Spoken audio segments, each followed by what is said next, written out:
What's the meaning of chav?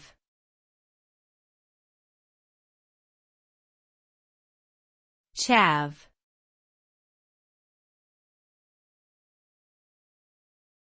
Chav.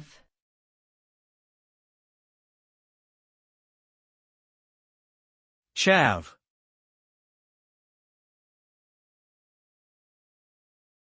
Chav.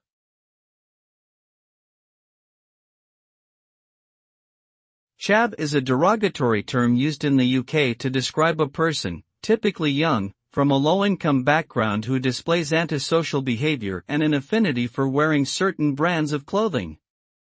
The term originated in the mid-1990s and has been the subject of debate around classism and discrimination.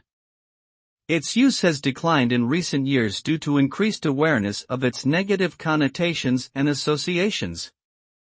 However, some people still use it in a derogatory manner or as a casual slang term.